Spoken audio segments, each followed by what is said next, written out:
Bismillahirrahmanirrahim. Assalamualaikum warahmatullahi wabarakatuh. Waalaikumsalam warahmatullahi wabarakatuh. Perkenalkan sebelumnya Mister, nama saya Winda Fadila dari Prodi Pendidikan Jurusan Bahasa Inggris Universitas Negeri Padang. Dan terima kasih juga kepada Mister atas kesempatannya yang mana telah bisa meluangkan waktunya untuk kita menginterview Mister hari ini.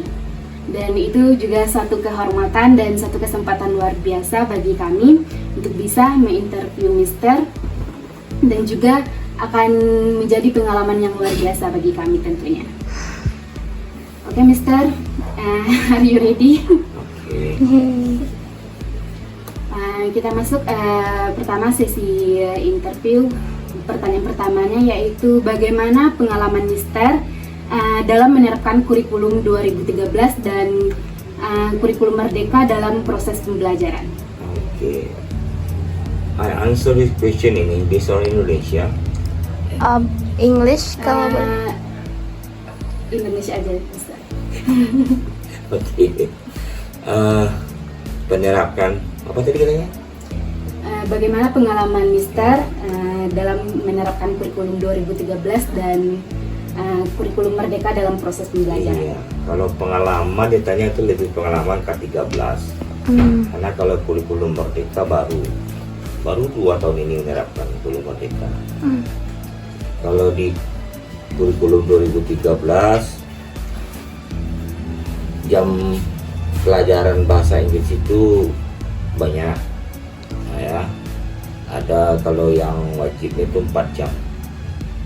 Kalau kurikulum 13 namanya di samping wajib ada jam lintas minat namanya. Ya. Kalau itu tulis part 2 misalnya ada namanya sifatnya, itu pakai lintas minat, ya 3 jam. Terus yang wajib 4 jam. Jadi kalau di kurikulum Merdeka itu dipangkas. Yang wajibnya tinggal 2 jam lagi. Jadi kalau lintas minat itu lintas minat nama lagi ditukar bahasa menjadi bahasa Inggris tingkat lanjut. Bedanya kalau di lintas minat ke-13 anak-anak itu mau tidak mau belajar lintas minat. Tapi kalau di kurikulum Merdeka bahasa tingkat lanjut ini anak itu yang memilih apakah dia namanya itu kalau di kurikulum Merdeka itu moving class. Moving class ini anak-anak Merdeka memilih sama siapa dia belajar, atau kalau dia tidak suka bahasa Inggris tingkat lanjut dia mau yang lain. Misalnya dia mau belajar biologi, dia masuk kelas biologi, dipilih guru biologi. Kalau di kurikulum Merdeka kan tidak perjurusan, ada jurusan IPS, jurusan IPA. Kalau di Merdeka tidak bebas anak tuh, tidak ada jurusan ini, tidak ada lagi. Kalau mereka mau belajar sosiologi, ambil moving class sosiologi. Kalau malah ada anak dia suka sosiologi, suka biologi, boleh ambil moving class itu. Tidak salah berapa per semester ini? 1, 2, 5 kelas, 5 moving class, 5 mapel ini sama mereka. Kalau tidak mau bahasa Inggris tidak apa-apa, kalau mau dia bahasa Jepang, bahasa Jepang. Jadi mereka bebas memilih mapel apa yang mereka suka dan pilih guru yang mereka sukai. Itu Merdeka. Tapi kalau kurikulum 13 enggak. Misalnya nih ngajar 12 IPS 2 sama 12 IPS 1, ditentukan khusus ngajar lintas minat, wajib bisa dong. Ini berapa jam dikasih. Tapi dia ada kelebihannya, jamnya ini ada ini. Kalau misalnya banyak peminat bahasa Inggris tingkat lanjut, anak-anak itu memilih, maka dibuka kelas ini bahasa Inggris. Tapi kalau di lintas minat enggak, ada terus kan, Tapi kalau di belum merdeka, enggak, di moving kelas ini dibuka berdasarkan minat anak-anak. Nah, ada peminatnya bahasa Inggris ya, kelas bahasa Inggris nggak dibuka. Berarti istilahnya membebaskan ya, lebih membebaskan ya Mister Merdeka daripada Iya. kurikulum. Kalau tahun 2013 kan enggak, lintas minatnya ini pasti ada. Nah, peminatan istilahnya kan itu kalau merdeka enggak. Kalau ada peminatnya, kalau 1-2 orang aja enggak dibuka loh. Minimal satu lokal itu 10 orang peminatnya. Nah, kalau banyak peminat kelas bahasa Inggris tingkat lanjut, jam mapelnya 5 jam. Itu pula kelebihannya. 5 jam pelajaran. 5 jam wajibnya, 2 jam pelajaran. Itu pengalamannya yang apanya, yang enggak sukanya itu ya, yang lukanya itu untuk sertifikasi susah.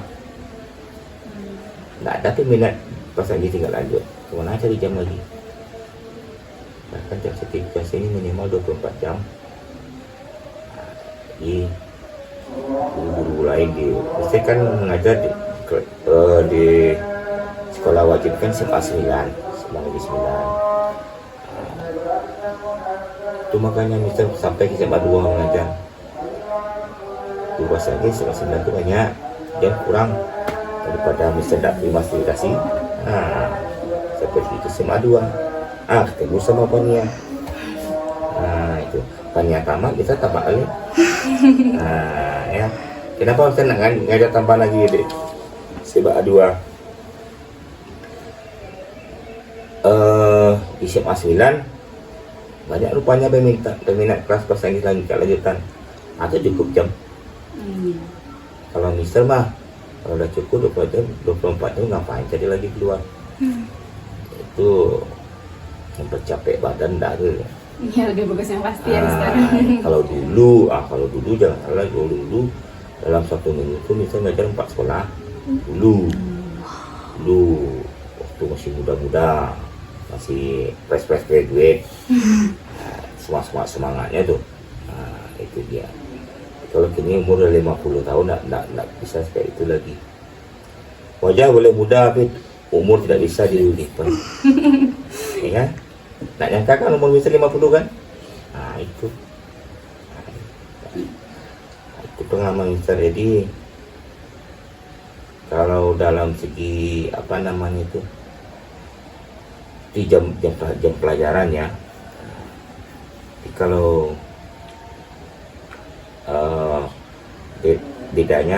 perbedaannya itu tadi bebas. Kalau ini ditentukan. Kalau di K13 namanya itu RPP. Oh ya. Nanda aja RPP dia jaga apa modul? RPP ya? Iya, RPP. Di guru mereka tidak berlaku lagi RPP. Iya. Maksudnya itu tidak berlakunya itu serupa tapi tak sama gitu. Kalau di K13 namanya RPP, kalau di guru mereka modul ajar. Kalau RPP berapa lembar cuma? Berapa? Paling 15 Ya lembar. paling 15 lembar atau 20. Kalau di modul ajar lebih sedikit lagi, 70 lembar. Sedikit ya Mister. Maksimal 70 lembar, minimal itu 40 lembar. Boleh. Nah, jadi kalau di apa namanya itu K13 kalau untuk rancangan pengajarnya nama apa namanya itu kurikulum apa namanya ini di K13. Kalau di Merdeka Belajar namanya itu CP, capaian pembelajaran. Namanya CP itu materi apa yang udah diajarkan. Kalau K13 apa namanya? Lupa misalnya. Materi yang udah diajarkan itu silabus. Iya, Oh yes. Anak lihat kok. Puasa misalnya. Puasa Mister. Ini bisa puasa juga mah. Ya. Jadi kalau di K13 namanya silabus. Ya. Ada pula tabel-tabelnya kan. Iya. Di Merdeka Belajar enggak. CP namanya. namanya ada ACP, ada ATP. ATP tahu? Ini belum ada belajar belum nikah. K13 diajarin. Iya. Baru Silabus lagi belajar. Iya. Berarti K13 yang diajarin. Iya. Oh, yang lama diajarin. Nggak tahu. Aduh, dia nanti pas masuk di belum menikah kaget nanti ini. Iya, Mister. Makanya barusan Iya, kaget. itu ATP, ATP itu alur tujuan pembelajaran namanya. Kalau di silabus namanya itu sama dengan KD. Enggak KD dong. Kalau alur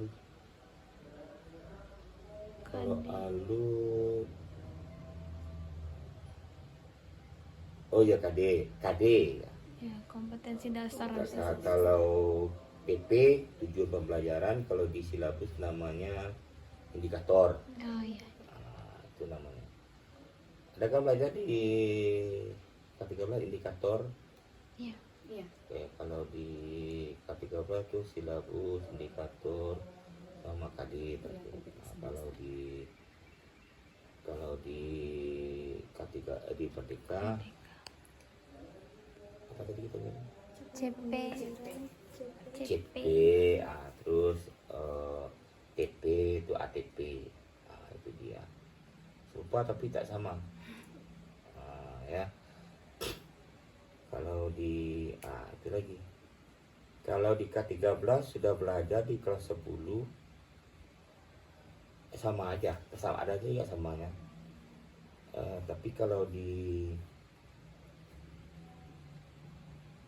mana? Kalau di Merdeka tambah lagi pelajarannya. Kalau di kelas kalau di K13 argumentatif teks tidak ada. Kalau di Merdeka ada namanya argumentatif teks. Selebihnya ada lagi kayak teori analitikal. Tapi ditentukan di CP apa yang mau diajarkan. Itu dia. Jadi kalau bedanya Merdekanya adalah pola ngajarnya terserah guru yang bersangkutan. Tapi intinya tetap sama. Ada apa? Ada membuka, dan menutup. Jadi kalau di Merdeka mengajar, sistem ceramah itu tidak dipakai lagi. Ya. Itu lebih ke siswanya ya. Ya, lebih ke siswa aja, anak-anak lebih dituntut untuk bekerja. Guru hanya mengarahkan. Yang lebih jelasnya nanti itu di kurikulum Merdeka itu rapornya ada 2. Kalau K13 cuma 1 kan.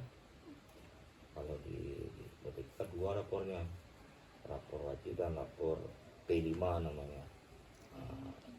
Kurikulum Merdeka ini kan menyerapkan profil pelajar Pancasila. Udah pernah dengar? Pernah. Di pesantren contohnya? ada kan, Mister? Hah? Di pesantren sekarang ada. Apa? Di pesantren. Pesantren Ramadan sekarang. Apa? Di pesantren Ramadan. Iya. Itu P5 tuh mengarahkan ke proyek kan. Tapi berdasarkan profil pelajar Pancasila. Profil pelajar Pancasila itu ada 5. Itu makanya P5 namanya. Ada namanya itu profilnya itu gotong royong, apa namanya itu sportif dan segala macamnya itu. Ya, anak-anak itu dituntut untuk bekerja dan jujur. Itu dia ya. Jadi bedanya di kurikulum 13, kalau di kurikulum 2013 kalau misalnya mapel PKN-nya PKN Pancasila ada nemu banyak nemu nih nak, ada PKN. Kalau mau zaman kita nama dulu PNP. Ya PKN itu lah. Kalau merah dan berapa enggak apa. Kalau misalnya 1 kan bisa naik kelas kan. Jadi kalau di kurikulum Merdeka walaupun semua nilainya bagus, tapi kalau Pancasila dan agamanya mereka kan naik. Berarti itu syarat lulusannya, Mister. Itu agak mati kalau di Merdeka itu. Karena menerapkan profil pelajar Pancasilanya itu yang merah. Naik dia. Jadi bagaimana cara meninggalkannya? P5-nya dilihat. Kan proyeknya kan nilai itu anak ini ikut kerja di proyek benda. Kalau ikut tuh di apa itu? Tadi nilai rapor P5-nya dia merah. Di rapor kelima ini tidak ada sistem nilai angka. Dia sistemnya mulai berkembang, yang bawah itu sedang berkembang sesuai harapan. Yang paling tinggi itu sangat berkembang. Itu nilainya. Oke, Mister sudah menjawab lebih detail apa yang itu perlu kami tanyakan. Jadi beda lah teman. Pengalaman, Mister juga menjawab apa perbedaan utama antara kurikulum 2013 dan kurikulum Merdeka, dan juga aspek kesulitannya dari kurikulum Merdeka dan juga kurikulum 2013. Dan pertanyaan terakhir nih, Mister. Iya. Menurut Mister, kurikulum mana yang paling Mister sukai ketika mengajar? Apakah kurikulum 2013 atau kurikulum Merdeka? Kalau untuk mendapatkan sertifikasi yang CAK 13. Nah, itu. Tapi kalau untuk dalam PBM,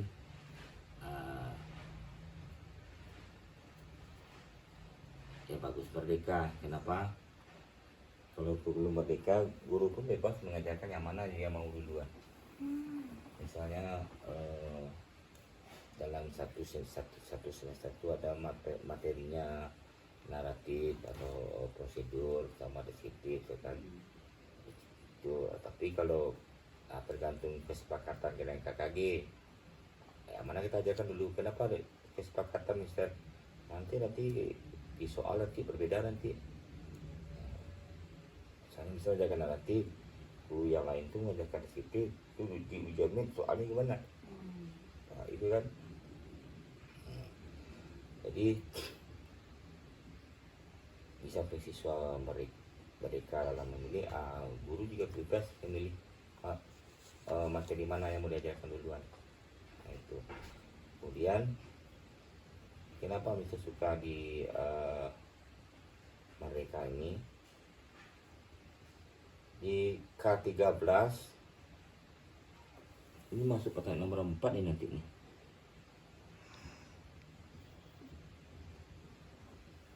Langsung aja nomor 4. Nomor 4. Oke, terima kasih, Mister. Ya. Pertanyaan selanjutnya, apakah ada aspek yang membuat kedua kurikulum itu atau aspeknya tuh lebih sulitkah atau lebih mudah untuk diterapkan ketika belajar? Untuk siswa atau guru? Keduanya, Mister. Mungkin terlebih dahulu lebih ke guru. Kalau untuk murid lebih susah untuk Merdeka. Karena kalau murid di K13 soalnya itu hanya pilihan ganda aja. WC. Ya, essay-nya tidak ditentukan pula ada. Tapi kalau di kurikulum Merdeka wajib menerapkan 5 jenis soal. Apa 5 jenis soal itu? Yang pertama pilihan ganda seperti K13. Yang kedua menjodohkan. Yang ketiga benar atau salah atau true false. Yang keempat pilihan ganda jawaban lebih dari satu. Nanti maksudnya pilihan ganda jawaban lebih dari satu. Bagus banget pakai. Dan yang kelima essay. Itu misalnya soalnya ada 15, berarti masuk ke 55 tuh. 1 sampai 5 itu 5 itu lagi soalnya berapa jenis soalnya. Tapi kalau di K13 kan enggak, pilihan ganda itu essay dah itu aja. Dan tingkat pencenetan itu masalahnya apa ya? Kecurangan Tingkat belajar. kecurangannya di K13 lebih tinggi. Itu. Jadi kalau di kurikulum Merdeka enggak, kan bisa juga itu kita jawab itu nanti. Karena kalau di kurikulum Merdeka mereka ujian pakai online semua. Ada pakai kertas lagi. Kalau di K13 kan enggak. Tapi ada juga pertanyaan kan, itu kan bisa juga mereka disamping buka link soal, kita bisa buka Google lain gitu kan. Nggak bisa karena ada aplikasinya. Kalau dibukanya Google, di Google yang lain, mereka restart lagi. Berarti khusus ya Mister? Khusus, jadi mau tak mau mereka nggak bisa. Jadi nggak heran jauh berubah nilainya. Nampak mana anak yang pintar dan bodoh, nampak benar. Bukan bodoh, maka mana anak yang tidak mau berusaha, bodoh kasar kali bahasanya. Nampak di sana itu. Tapi kalau bagi guru, kalau bagi lebih mudah ya belum merdeka lagi. Mereka guru cuma buat soal 5 soal aja lagi kan, habis itu dimasukkan oleh operator ke aplikasi kan, kasih ke operator. Guru tinggal nerima hasilnya aja lagi. Guru hanya tinggal periksa esainya aja lagi. Kalau esai tetap pakai kertas. Masalahnya kalau sistem salah saja huruf besarnya dikit nol lagi sih. Nggak bisa. Di samping yang 5 soal itu yang esai tetap pakai kertas. Tapi soalnya tetap ada di sana. Nanti dituliskan sana, jawab di kertas katanya. Itu jadi guru tinggal meriksa esainya aja lagi. Kalau bukan 13 enggak, guru pakai teropong. Kalau yang LJK itu dilubangi sama obat nyamuk, itu diteropong merawat tuh. Ya, jadi tinggal ditandain aja anggapannya. Kalau yang muda-muda sih enggak apa-apa, kalau udah tua-tua nih lama kerjanya, sakit mata banyak. Atau kalau nak mau pakai teropong, pakai kertas UAP itu. Kertas plastik UAP tahu kan? UAP tahu? Kalau ini sekarang fokus namanya. Kalau UAP itu plastik itu dimasukkan ke tembakan. Tahu apa UAP? Gua. Kertas plastik itu nanti ditandai jawabannya bulat-bulat dengan spidol apa mana, baru diletakkan di kita. Nampak yang betulnya. Tapi tetap manual dia kan. 2 kali kerja kita jadinya. Dengan dan bisa bisa. Kalau di merdeka enggak, masih aja cuma bisa. Cuma risikonya itu belum merdeka, karena anak-anak tuh biasa 13 di belum merdeka ini, mereka udah 2 tahun nih masih belum bisa meninggalkan K13. Jadi mereka tuh ya hasil itu hasilnya yang heran, jelek. Jadi kami itu sesuatu gimana masuk dalam rapor nanti, ya itulah terpaksa pakai nilai konversi lagi. Tahu nilai konversi? Nilai yang ditambahkan belum Mister? Nilai yang ditambahkan. Maksudnya misalnya nilainya pakai rentang, kalau nilainya 20 nilainya 20 sampai 50 dia kasih nilai sekian ya, itu lagi. Kalau enggak, kalau nilai asli dikasih jauh nak semua nanti. Itu jadi kalau bagi guru anak itu belum merdeka, tapi kalau bagi siswa susah belum merdeka karena mereka dituntut belajar. Kemudian kalau anak-anak sekarang ini kan bekerja tuh paling malas.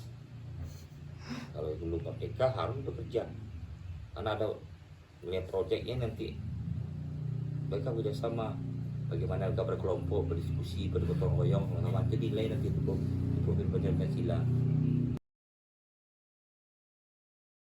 Oke Mister, saya Sabri Dadia Syarani dan saya akan melanjutkan interview dari teman saya tadi.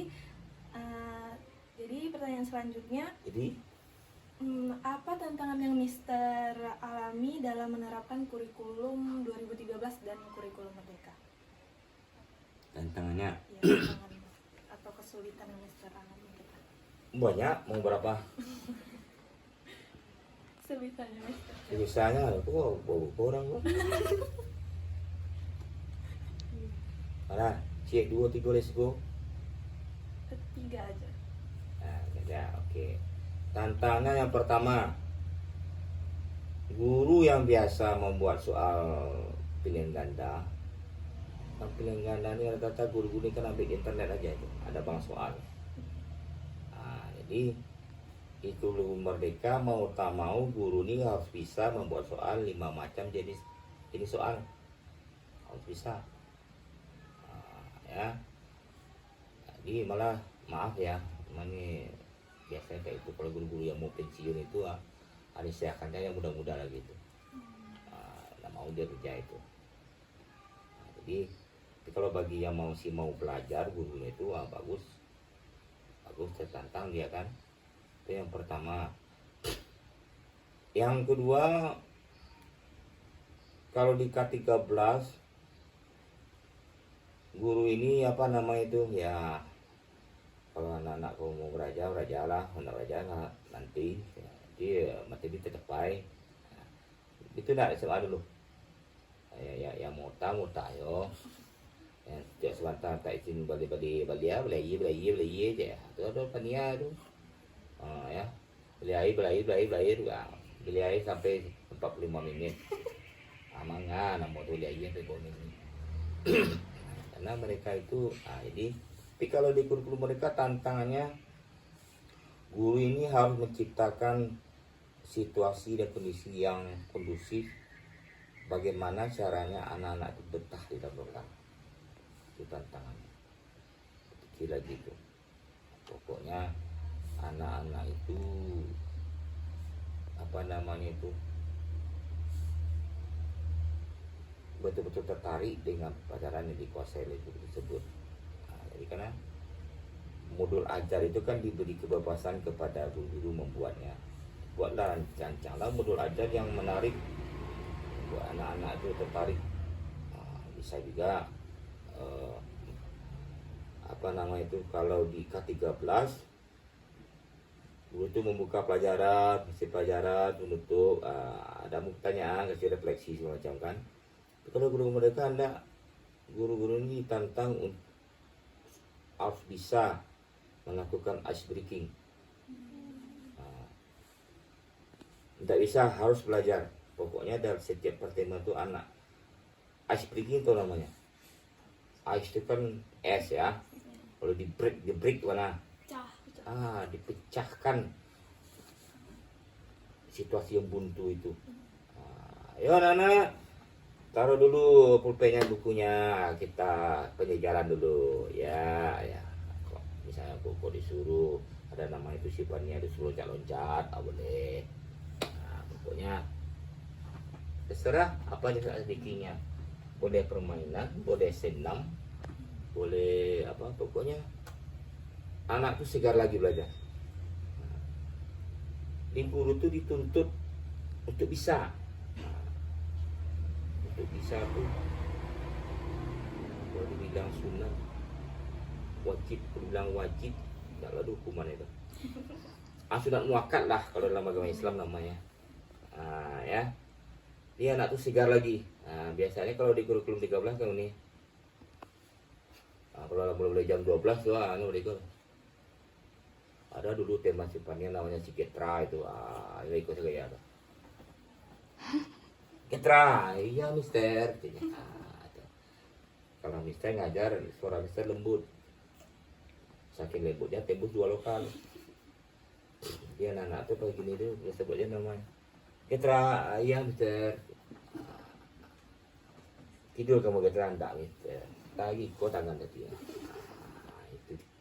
Jadi di guru itu di mereka tuh ditantang untuk mencairkan suasana seperti itu.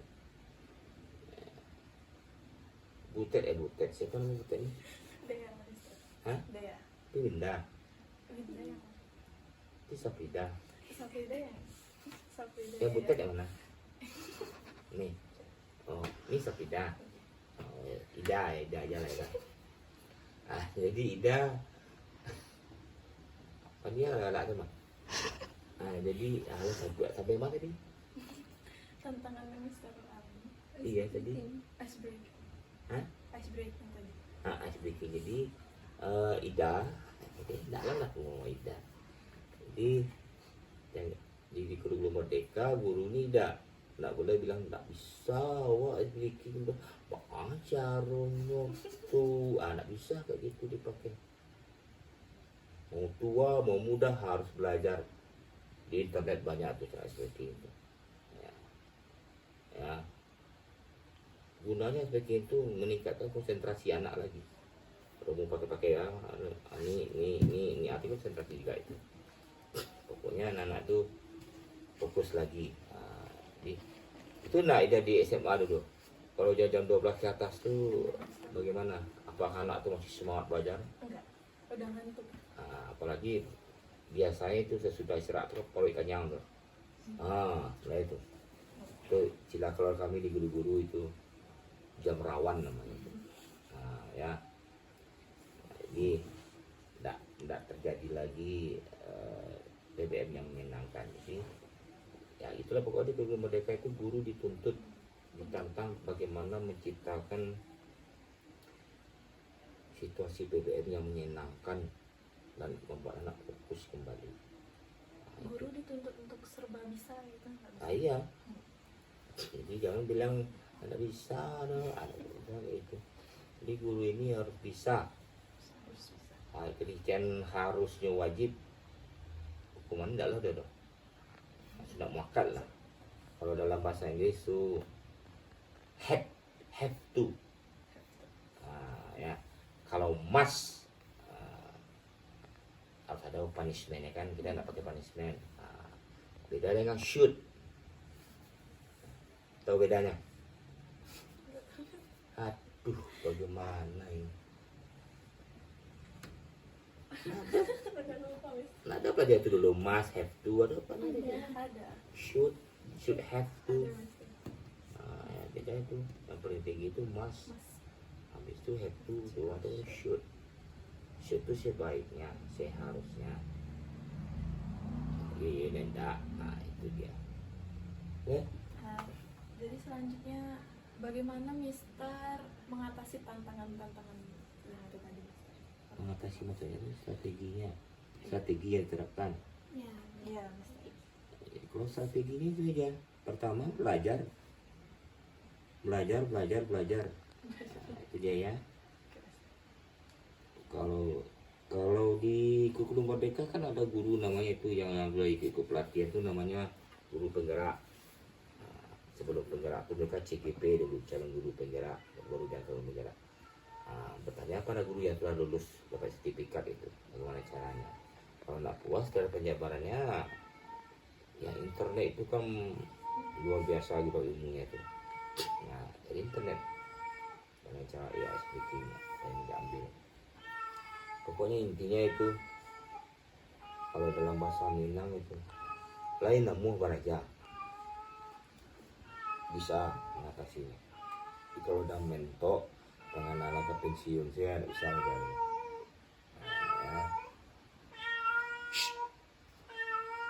Jadi strategi lain itu kalau di kurikulum Merdeka itulah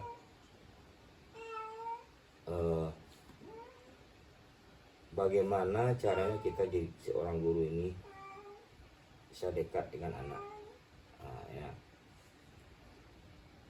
Kalau di kurikulum Merdeka ini nak musim lagi guru-guru strength itu betul. Tahu guru-guru strength? Guru strength tuh. Guru-guru yang Apa?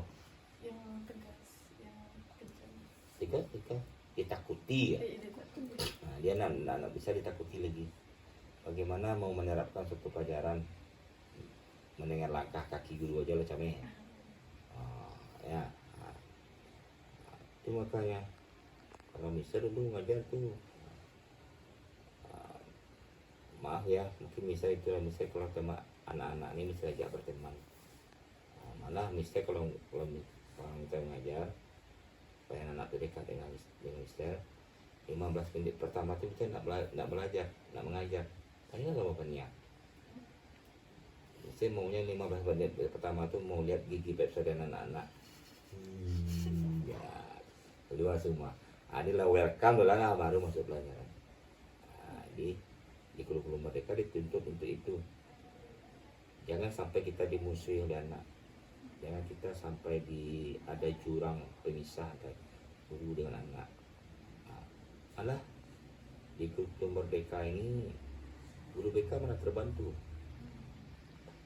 maksudnya terbantu itu, dia percaya sama guru mapel daripada guru BK lagi. Karena sama guru mapel dia, ya kayak gitu. Ya tergantung gurunya. Itu apanya itu tantangannya itu. Nah, cara membuat guru dekat dengan murid ini, itu jadilah apanya strateginya bagi saya. Ya kalau kita kan saya bilang strateginya gitu tadi. Nah, anak-anak itu udah dibawa apa nama itu, kita tetap tegas. Nah, ya ketika bercanda itu ada teman sifatnya namanya Getra itu, pas tegas meter marah dia. Nah, ini kandang ini bisa dua di kandang dia hanya manggal lah tak mau jadi. Nah, ada itu bukan bisa bercanda terus, pas tegas bisa tegas sampai terima dia ketika kan kena ya. Jadi kalau minta itu bercanda belajar serius. Nah itu dia.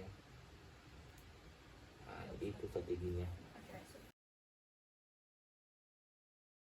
Nama saya Fanadi Putri dan untuk interview selanjutnya ini mengenai penilaian. Pertanyaannya itu bagaimana cara Bapak menilai kemajuan dan pencapaian siswa dalam penerapan kurikulum 13 dan kurikulum Merdeka. Itu kalau di kurikulum 13 kan penilaiannya pertama ada tugas OPR.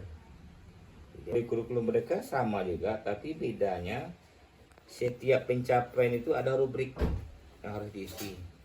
Ada refleksi untuk murid siswa dan ada refleksi untuk guru sendiri. Guru sendiri mengisi semua itu, tercapai tidak materi, puas tidak kinerja yang kita kasih kepada anak-anak. Jadi di samping anak mengisi refleksi, dikasih tabelnya, si guru juga isi. Nah, kemudian masing-masing habis materi itu ada rubriknya. Rubriknya itu penilaiannya. Misalnya si Butet, para rubrik lagi ya. Kalau pronunciation-nya Siko, intonasinya Siko, kalau Kenia lah, rendah lah. Nah, itu misalnya. Tapi kalau di K13 nggak ada, fokus itu aja nilai tugas. Tugas, dia mesti kasih tugas kan? Kita kasih tugas sedikit ya, nggak banyak dong kan? Cuma sampai gini aja apa dia bisa. Nah, ya. Kasih nilai langsung. Tapi kalau dia pandai sampai nilai tugas itu dan itu, mereka dikasih rubrik penilaian dan dikasih refleksi setiap materi itu. Ya, yang kata lain, bagus mereka ini, tapi ya guru dan siswa disuruh bekerja. Nah, itu dia, fokus bekerja.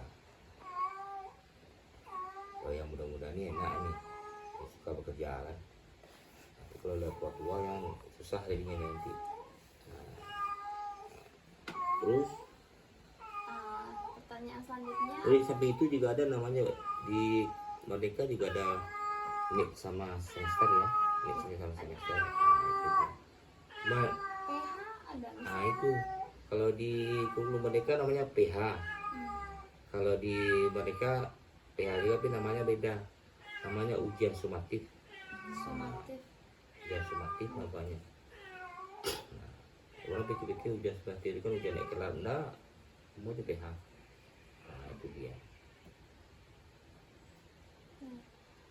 Pertanyaan terakhir, apakah ada perbedaan dalam penilaian dalam kurikulum K13 dengan Ini kan tadi jawab tadi ada perbedaannya itu penilaiannya. Pernah perbedaannya itu. Perbedaannya itu. Nah, ya, cuma yang lebih mendasar perbedaannya. Kalau di Merdeka ada rapor proyeknya. Kalau rapor proyeknya mulai berkembang semua nilainya, walaupun dia nilai rapor wajibnya bagus, tapi kelihatan dia pemalas, tak mau kerja sama dan menerapkan profil dan bagi dia tinggal. Berarti beda, misal lapor ujian sama Kalau lapor yang wajib ini kan pakai nilai. Kalau yang lapor proyek nggak nilai itu. yang sangat berkembang. Ya di situ ditekankan sikap dan perilakunya dan menegakkan profil dan sila. kita menerapkan profil Pancasila. Bagaimana kita mau menaikkannya? Profil pelajar Pancasila itu tidak duduknya, tidak diterapkannya. Pas orang mengerjakan proyek dia sebut, ya, kalau temanya kerja kan, nah ini kita lihat tuh ikut di bos kan. Dulu nilai itu. Dan guru harus ada buktinya kalau meninggalkannya. Kalau dia tidak kerja, tadi fotonya. Guru boleh foto atau di video kan anak-anak kita kan di video kan tuh. Kenapa anak yang duduk itu? Video bisa. Buktinya pada orang tuanya anak itu nggak benar kepada Pancasila gitu. Minimal mereka itu harus sedang berkembang. Mudah berkembang nggak boleh. Mudah berkembangnya itu naik lah. Ya. Ada itu di kelas ini sama 9 di tipe 5 nya kena dia. Jadi kan ini P5 nya merah tuh. Nilai rapornya PKI nya dapat 90. Karena di P5 nya merah, otomatis di nilai 90 itu dihilangkan, diturunkan. Itu kebijakannya. Jadi bagaimana caranya? Itu nggak sinkron dia kan? Kalau Nggak misalnya sinkron dia. yang di P5 bagus dinilai ujian jelek, Pokoknya mereka sinkron dua. sinkron gitu. PKN sama agama itu nggak boleh merah. Nah, jadi kalau misalnya nilai P5-nya nggak bagus, nilai rapornya bagus, PKN-nya berarti gurunya yang salah itu, salah menginput. Kenapa salah? Kalau udah merah di istilahnya merah ya, merah di P5-nya, otomatis dia pasti merah. Terus logikanya itu P5-nya merah, sininya enggak merah, atau gurunya salah input itu, atau gurunya enggak paham kurikulum merdeka. Nah itu dia maksudnya. Oke, terima kasih Mister. Alas itu Sudah terjawab 10 pertanyaan. langsung balik Ya, 10. masuk sangat. Ya, terima kasih Mister. Kita tutup interviewnya. Assalamualaikum warahmatullahi wabarakatuh. Yeay.